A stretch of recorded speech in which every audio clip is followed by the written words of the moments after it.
बिस्मिल्लाहिर्रहमानिर्रहीम। अस्सलाम वालेकुम नाज़रीन। इस सेगमेंट पे हम कोरोना के हवाले से गुफ्तगू करेंगे। पूरी दुनिया की तरह पाकिस्तान में भी कोरोना के वार जो हैं वो जारी हैं और बतदरीज जो इसकी रेशो है यानी पॉजिटिविटी मुस्बत केसेस की तादाद में इजाफा होता चला जा रहा है। बड़े शहर जो हैं ख़ासकर कराची है, लाहौर है, इस्लामाबाद है, इसी तरह रावलपिंडी, पेशावर, बड़े शहरों के अंदर चूँकि आबादी ज़्यादा है, वहाँ पे लोग बहुत एक दूसरे के करीब होते हैं।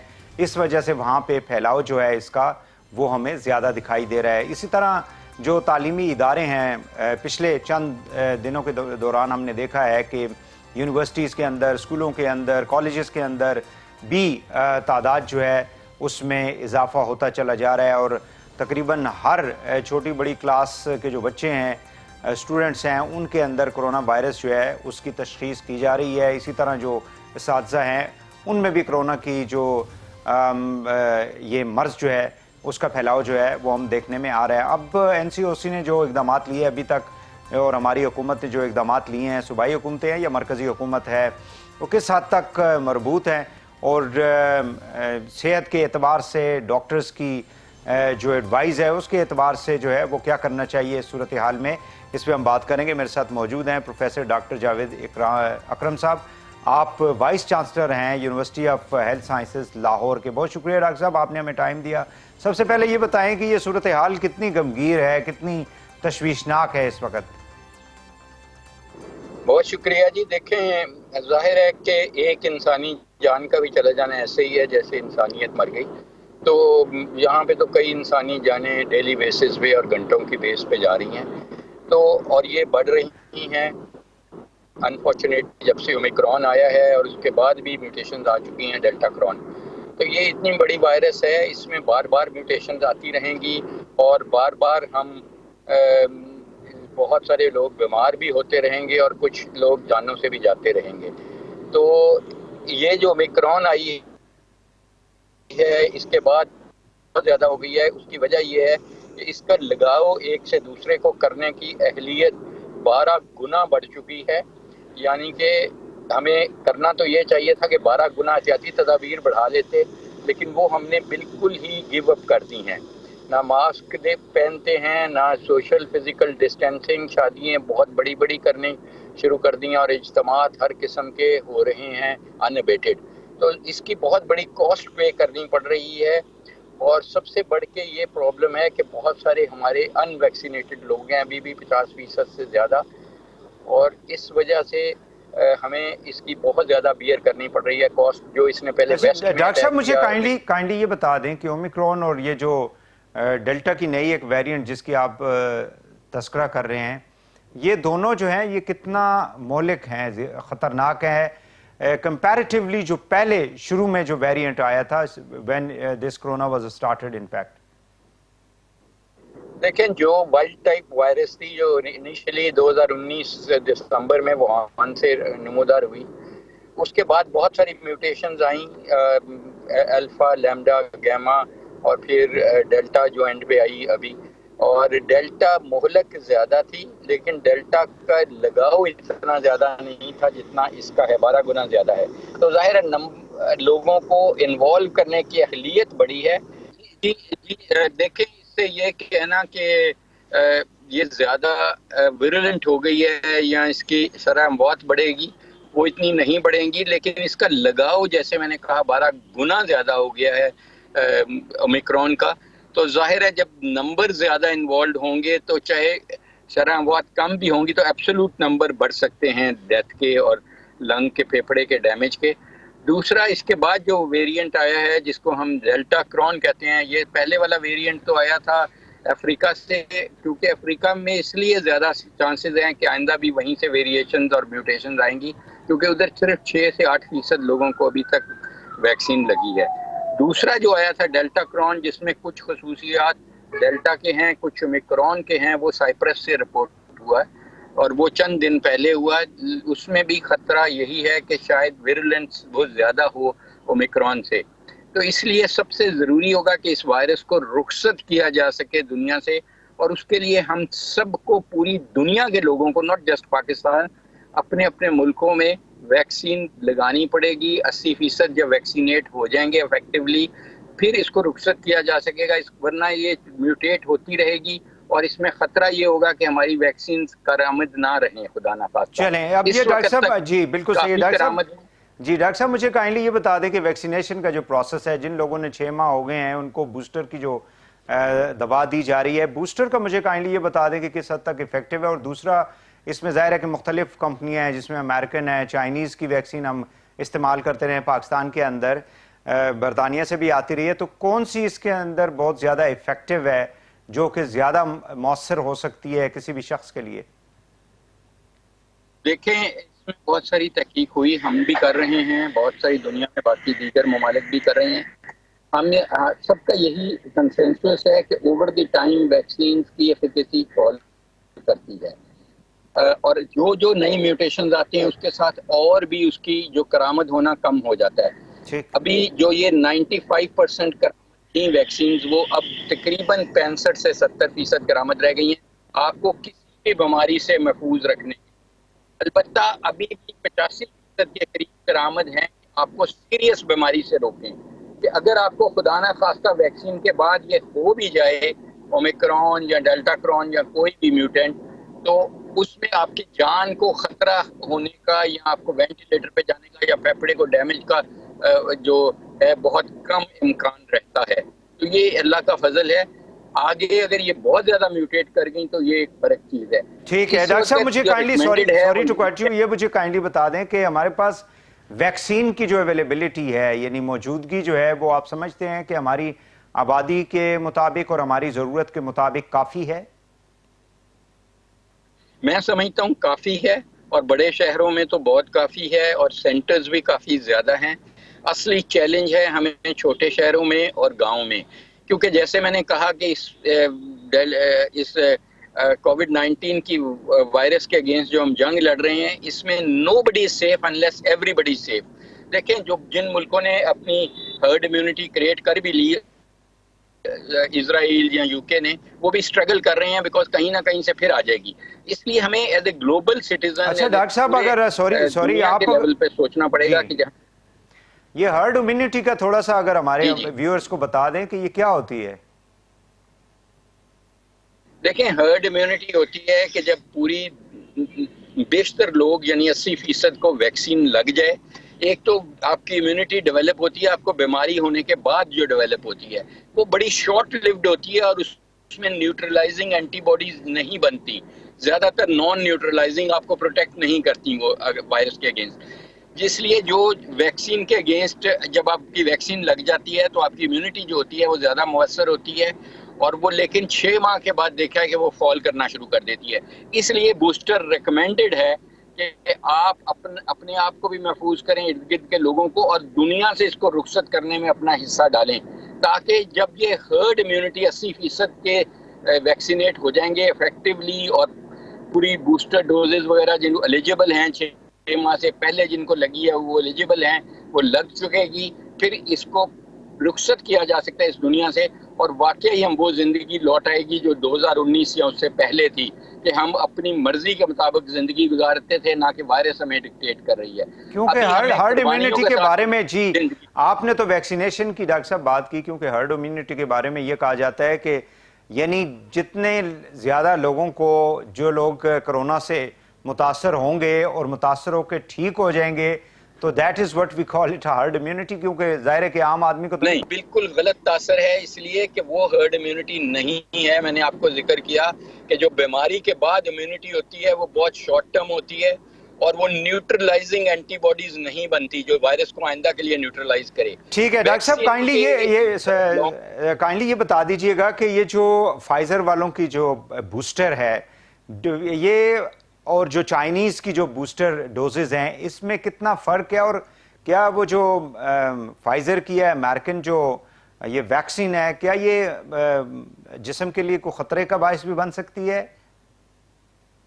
देखिए, मैसेंजर आरएनए टेक्नोलॉजी जो है वो लेटेस्ट टेक्नोलॉजी है, और वैक्सीन्स में पहली दफ़ा इस्तेमाल हुई है कोविड-19 में। दुनिया में कभी कोई वैक्सीन इस टेक्नोलॉजी से नहीं बनी ये, लेकिन बहुत सारी बाकी दवाइयात बनती हैं, और ये इंतहाई मुवस्सर और सेफ टेक्नोलॉजी है, बिकॉज इसमें कोई आप बाहर से वायरस या कोई प्रोटीन नहीं दे रहे।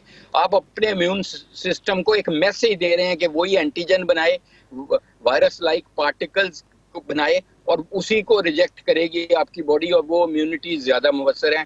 इसलिए जो भी मैसेंजर आरएनए टेक्नोलॉजी से वैक्सीन बनी है, चाहे वो फाइजर है, चाहे मॉडर्ना है, चाहे चाइनीज वैक्सीन हैं जो मैसेंजर आरएनए से बनी है, वो ज्यादा सुपीरियर है एज ए बूस्टर डोज। और बूस्टर डोज 6 माह बाद लगानी चाहिए और उस वक्त भी उसकी दोनों डोजेज लगानी चाहिए। और अगर ये बीमारी को हम रुखसत ना कर सके तो ये अमल जारी रहेगा अगले 3-4 साल, जब तक कि इस वायरस को रुखसत नहीं करते कि हर 6 माह बाद हमें लगानी पड़ेंगी ये वैक्सीन। बिल्कुल सही है डॉक्टर साहब। मुझे ये बता दें कि जो हमारी गवर्नमेंट ने मेजर्स लिए हैं, खासकर तालीमी इदारों के अंदर हम देख रहे हैं कि केसेस में इजाफा हो रहा है, दफातर के अंदर, आम लोगों के अंदर भी ज़ाहिर पॉजिटिविटी जो रेट है वो बढ़ रहा है, खासकर बड़े शहरों के अंदर, आबादी जहाँ पे ज़्यादा है। सो डू यू थिंक कि ये जो गवर्नमेंट की पॉलिसी अभी है ये दुरुस्त है, या तालीमी इदारों के हवाले से या कि कहीं पे जो इस किस्म की सिचुएशन है वहाँ पे कुछ पॉलिसी को रिव्यू किया जाना चाहिए, हफ्ता 15 दिन की जो ब्रेक है उसको किया जा सकता है? देखें, सबसे ज़रूरी ये था जो गवर्नमेंट ने अब कर दिया है कि शादियों पे पाबंदी लगाए, इंडोर पे और इंडोर डाइनिंग पे पाबंदी लगाए। बिकॉज शादियों पे तो आपने मास्क बिल्कुल ही नहीं कोई पहनता, मेकअप वगैरह दिखाना होता है सबको। तो और दूसरा ये है कि खाने के वक्त भी मास्क का पहनना पॉसिबल ही नहीं है।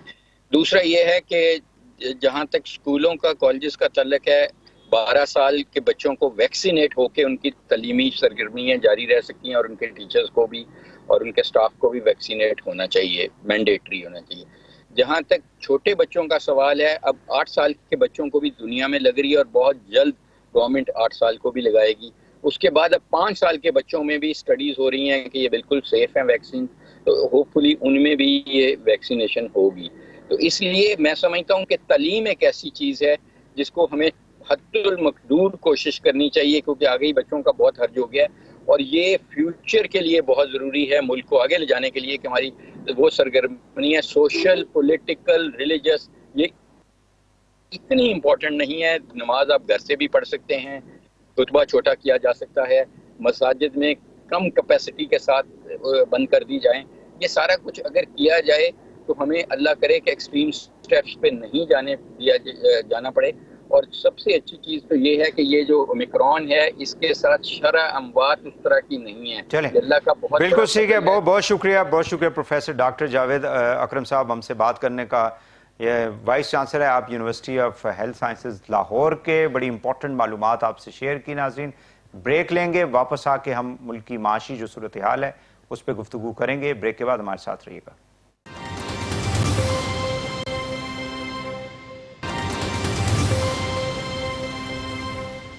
वेलकम बैक नाज़रीन। इस सेगमेंट पे हम गुफ्तगू करेंगे पोलियो के हवाले से। बदकिस्मती से पाकिस्तान दुनिया के चंद ममालिक के अंदर बाकी है जहाँ पे अभी तक पोलियो की जो मर्ज़ है वो ख़त्म नहीं हो सकी, और हमने अपनी नौजवान नस्ल को, यानी नई जो नस्ल है हमारी आने वाली, उसको किस तरह से प्रोटेक्ट करना है, तहफ़्फ़ुज़ देना है, महफूज करना है पोलियो जैसी बाकी अमराज से भी, ताकि एक सेहतमंद ज़िंदगी जो है वो हमारी नई नस्ल जो है गुजार सके। इस हवाले से हम गुफ्तगू करेंगे कि हमारे यहाँ मुख्तलिफ़ सूबों के अंदर किस किस्म की कैंपेन्स जो हैं वो जारी हैं और कौन कौन से इक़दाम जो हैं वो सूबाई सतह के ऊपर, मरकज़ी सतह के ऊपर लिए जा रहे हैं पोलियो से बचाव के लिए और पोलियो के ख़ात्मे के लिए। पाकिस्तान से हमारे साथ मौजूद हैं अब्दुल बासित साहब, आप कोऑर्डिनेटर हैं KP गवर्नमेंट के पोलियो के हवाले से। बहुत शुक्रिया बासित साहब, आपने हमें टाइम दिया। सबसे पहले तो ये बताइएगा कि नई जो कैंपेन है इसका पर्पस क्या है और कितने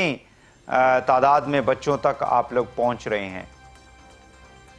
बहुत शुक्रिया जी। ये कैंपेन अभी जो स्टार्ट हुई है आज से, ये हमारे 3 डिविजन्स कोहाट, मर्दान और पेशावर में कंप्लीट हो रही है। इसके साथ साथ जो मलकन डिवीजन के 2 डिस्ट्रिक्ट हैं, लोअर दीर और बाजवड़, वो भी शामिल हैं पूरी तरह। और इसके अलावा हज़ारा और मलकन डिवीजन के 5 डिस्ट्रिक्ट्स ऐसे हैं जहां पर हम उन यूसीज को टारगेट कर रहे हैं जहां पर अफगान रेफ्यूजी कैंप्स हैं।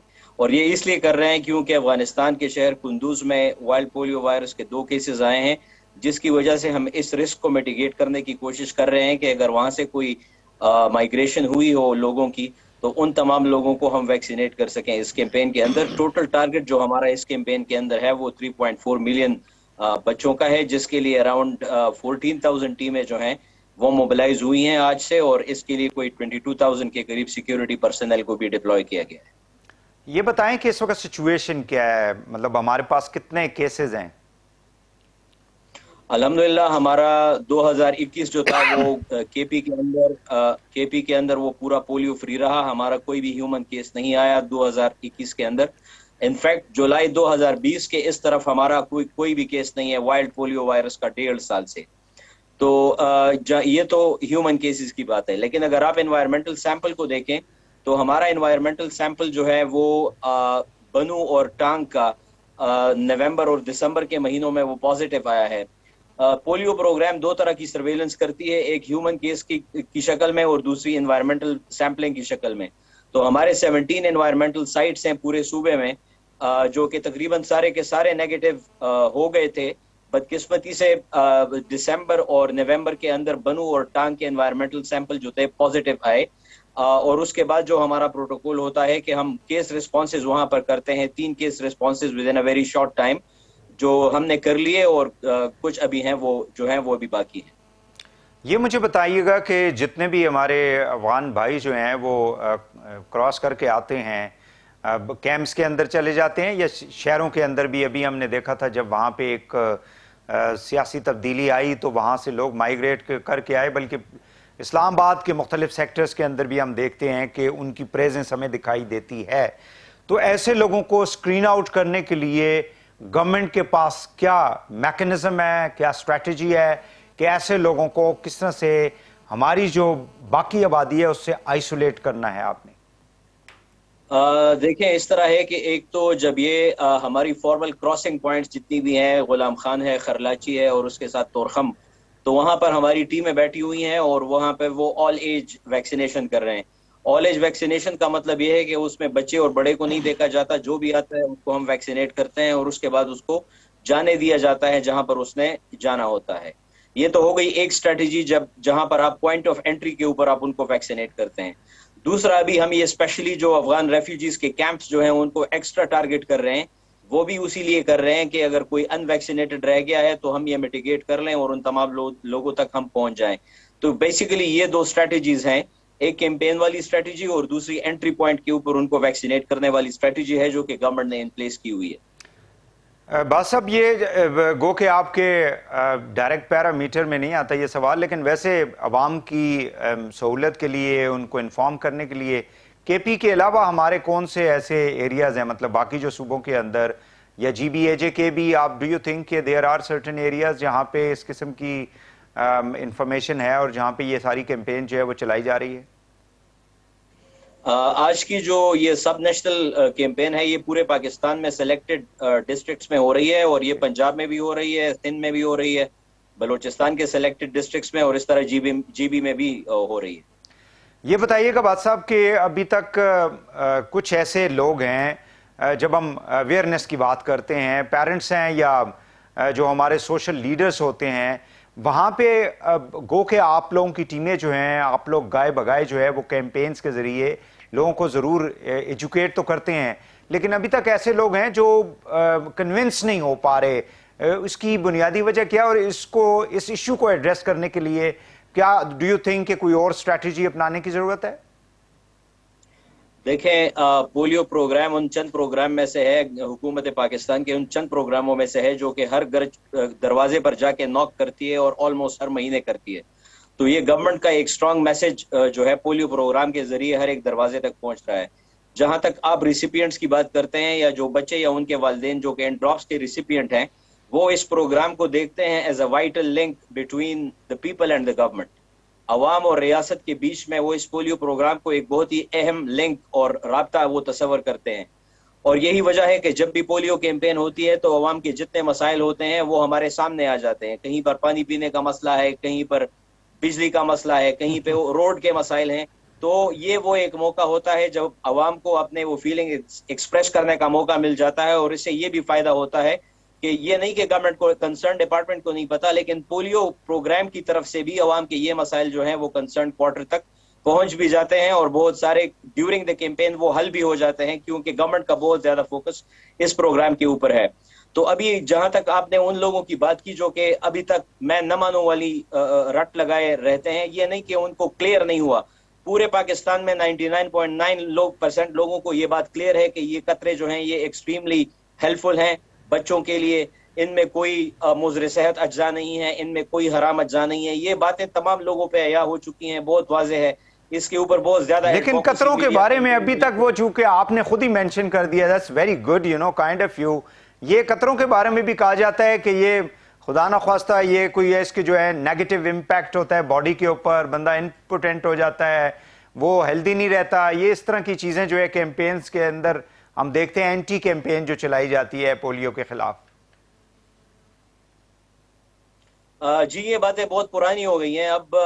इसके ऊपर तो उलमाए दीन जो हैं उनके शरई फतावा जो हैं वो भी मौजूद हैं, इसके साइंटिफिक एविडेंसेस भी मौजूद हैं। और जिस तरह मैंने अर्ज किया कि अवाम बिल्कुल जान गए हैं और जो कॉमन मैन है उसको पता है कि न तो शरई लिहाज से इसकी कोई ममानियत है और न इसकी साइंटिफिक वजूहात के ऊपर इसको आप कोई कंसिडर कर सकते हैं। 92 से ऑनवर्ड्स चल रही हैं और अगर इसमें इम्पोर्टेंस का कोई वो होता तो हमारी पॉपुलेशन जहाँ पे आज हम खड़े हैं और पर मिनट पर सेकंड जो पॉपुलेशन में इजाफा हो रहा है तो वो नहीं होता, खुदा ना खास्ता अगर इसमें कोई हकीकत होती। अब्दुल बास साहब, आपका बहुत बहुत शुक्रिया। आपने बड़ी इंपॉर्टेंट जो ये कैंपेन चल रही है पोलियो के खात्मे के लिए पाकिस्तान से, उस हवाले से आपने अपनी जो व्यूज़ हैं जो इस वक्त गवर्नमेंट कर रही है काम स्पेशली KP के अंदर, वो हमसे शेयर किए। नाज़रीन, आज के लिए इतना ही। प्रोग्राम से इजाज़त दीजिए। अल्लाह हाफिज़।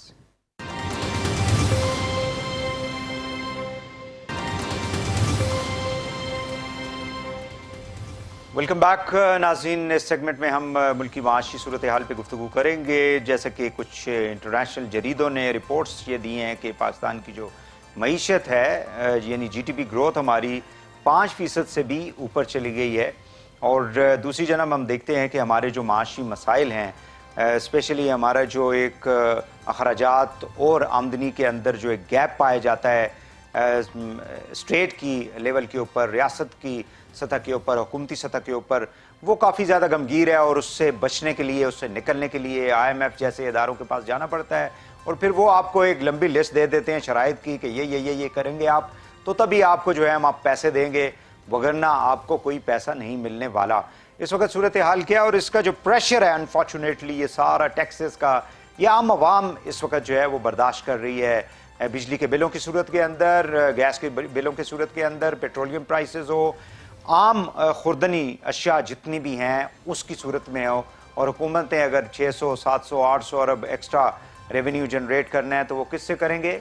आम आदमी के ऊपर बोझ पड़ेगा। इस पर हम बात करेंगे। मेरे साथ मौजूद हैं आबिद हसन साहब, आप माहिर माशियात हैं, वर्ल्ड बैंक के साथ मुंसलिक रहे हैं। बहुत शुक्रिया आबिद साहब, आपने हमें टाइम दिया। सबसे पहले तो ये फिगर्स जो सामने आए हैं इसको आप किस तरह से देखते हैं? अगर ये सच्चे हैं तो फिर तो ये एक पॉजिटिव एलिमेंट है, क्या कहेंगे? देखें, बड़ी अच्छी बात है कि ये जो इकोनॉमी का साइज है वो अंडर रिपोर्टेड था। ये नहीं हुआ कि सडनली एक्टिविटी बढ़ गई, अंडर रिपोर्टिंग थी। तो उस लिहाज से बड़ी खुशाइम बात है। इसका मतलब है कि इकोनॉमिक एक्टिविटी गाँव में, शहरों में, बड़े शहरों में, छोटे शहरों में ज़्यादा हो रही है। मगर उसका जो डाउन साइड है और जो एक हमारी इकोनॉमी का एक स्ट्रक्चरल प्रॉब्लम है, ये आप ऐसे समझिए जैसे एक गाड़ी है, वो उसके टायर जो है कमज़ोर हैं। अगर आप गाड़ी तेज़ चलाएंगे तो टायर फ्लैट हो जाएगा, फट जाएगा। गाड़ी आप 50 मील पे चलाएंगे तो टायरों को कुछ नहीं होगा। तो हमारी इकोनॉमी का ये है, जितना ग्रो करेगी उतना जो है हमारे जो फॉरेन मतलब जो हमारे अखराजात हैं वो बढ़ जाते हैं। ये स्ट्रक्चर है इकोनॉमी का ना। पेट्रोल ज़्यादा इम्पोर्ट होएगा, आपके केमिकल्स इम्पोर्ट होंगे, रॉ मटेरियल इम्पोर्ट होगा और आपकी एक्सपोर्ट नहीं बढ़ रही। अब हुआ क्या है कि इकोनॉमी डेफिनेटली ग्रो की है पिछले 6 महीने, 1 साल में, मगर आपका जो current account deficit, trade deficit, मसलन इम्पोर्ट वर्सेस एक्सपोर्ट, मतलब वो डबल हो गया है पिछले 6 महीने में कंपेयर टू 21 के। आपका जो करंट अकाउंट है आज पिछले साल आखिरी 6 महीने में +1 बिलियन था, इस वक्त -9 बिलियन है। ये रिफ्लेक्ट कर रहा है कि आपकी इकोनॉमी ग्रो की है और जो खुशाइम बात है, नौकरियां होंगी, बाकी एक्टिविटीज, फैक्ट्रियां चल रही हैं, मगर आपको इतना जो है जो आपके डॉलर्स पे प्रेशर आ रहा है वो इसी वजह से आ रहा है।